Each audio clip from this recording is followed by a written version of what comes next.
First of all, it's a pleasure to listen to you all. Very inspiring. India is one country where currency is printed in 17 languages, and I learned that when right out of school, first year college, LSR. God's been very kind, and I'm very grateful. But you know, sometimes with your ups and downs, sometimes your failure can be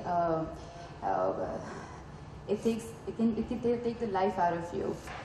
And as I remember, my nephew was born at that point in time, and I saw him playing with a spoon, just banging it on the table, and enjoying it, and laughing at it, and really having fun doing it, with just one little spoon.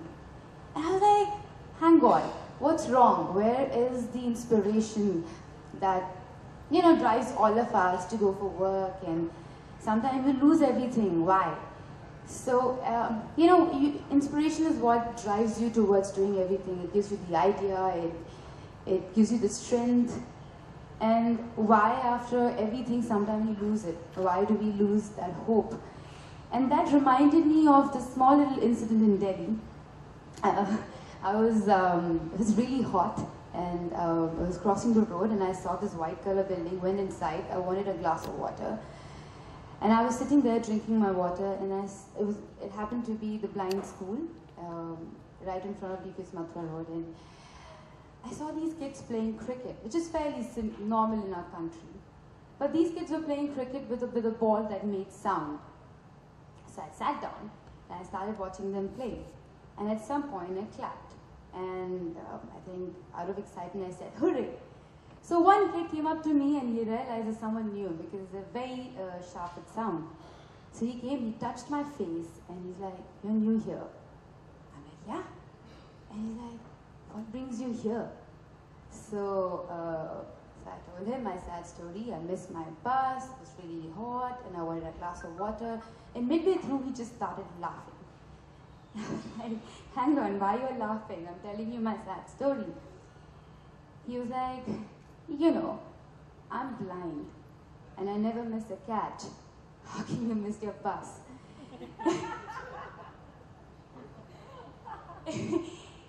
It was just that innocence in him, that love for humor, or just the way he looked at life, changed me forever from that moment. And I started going to the blind school and started working there. But you know, I think movies takes over, and then, you know, you don't have time and you forget about it. And that moment, when I was standing in front of my nephew, I thought, I need to get back and do something. And what really inspired me to come till here. And so I took up a small place, and blessed with sense of touch.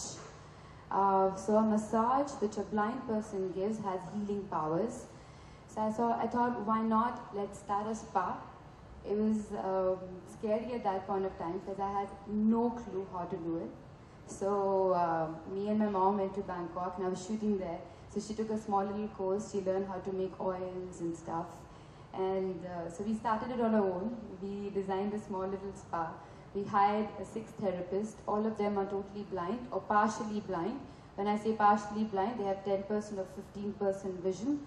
They work in coordination with each other. Even a receptionist only has 15% vision. We call it spandana, which means vibration. And it's incredible how every day, we are in Lokhandwala, how every day they travel from different parts of Bombay, from Churchgate to next to the airport, by train, bus, come to the spa at 11 sharp. They're there till like 8 o'clock. And you sit here talking about traffic and hot and cold and this and that. And for them, it is that one chance that they're given to prove themselves. They give their 100%, they're never tired, they never have a sad expression on their face. Over the years, over 3 years since we started it, all of them are married now with kids. So it's a beautiful feeling. And as Rumi said that you're not the drop in the ocean, you're an ocean in a drop. I think they really, they explain it very well. And it's just being with them inspires me to go beyond my boundaries, to see my shortcoming as my strength, and the kind of happiness that I get there, it's something that's very hard for me to even express. And then one fine day, a guy called me up and he said, you know, I managed to teach, you like this, it's very inspiring. So this guy is passionate about sports, and from coaches, his name is Sunil. And he's like, you know, I managed to teach football to blind players, would you like to come? I said, okay, I would love to go check it out. So went for the press conference last year, and these guys, they walked in, all of them, totally blind, with a ball that made sound again. And so for me, it was like just everything that I've ever done in my life just flashed in front of me. And there was one guy who was playing football. He was so passionate that he broke his hand. But he still wanted to play, and he played football. Because for him, his answer was that if I can convince people that we can do it, they can do it as well. And my broken hand doesn't matter because the strength is here. And that was his answer. And this year again, I'm their Goodwill ambassador, so I went and saw them again in Cochin. And the guy who's training, who volunteered to train them is from Malaysia. And I asked him why did you like choose them? So his answer was that the last year when he met these guys in Malaysia, he thought these guys were mental because they didn't have shoes to wear, they didn't know the rules well, they didn't know that the goalkeeper could be a sighted person, they had no clue what they were doing, and this guy with the broken hand was running around like a madman, and then still they made to make a goal. So he's like, his answer was, he was like, if these guys could do it, I can take time off and just teach them. The funny part is that we don't really know much about the blind football team, and they don't, I mean, these guys are making a country proud, but I think what they really need is just support and appreciation.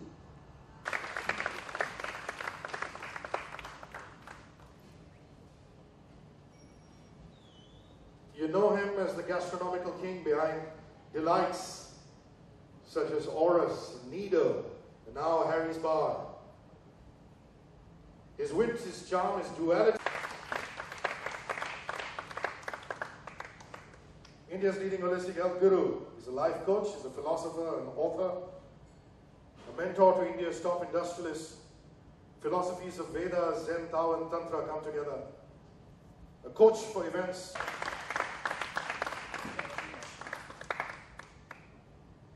A poet, a writer, a performer, a singer, Uday Venigal. Pioneering Indian rock musician, indiscreet rock machine. And we have a gracious special guest who's kindly rolled in. Well, I remember seeing Shivaji and now, which is my fault.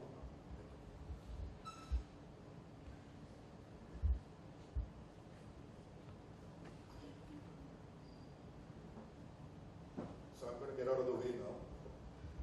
I'm going to start with Meera. Like we said, we want Mumbai at its best to be about taking a step back, reviewing some options, and breathing easy. And I think what they have managed to do, and they were talking about, you know, the hashtag #MyDubai. What they managed to do is, out of a piece of desert, they've created this mirage, this beautiful magical city, which is now apparently the most popular tourist destination in the world. And then when you take a step back and look at our city, our Mumbai, Ampli Mumbai, what we find is that this city, which really should be the center of Asia, if not the world, with its wonderful vibrancy, I don't think there's any other city like this. The hard work, the innovation, if you think back to 2009, politics was then, I think as it is now, considered a really dirty business. And you only went into politics if you wanted to...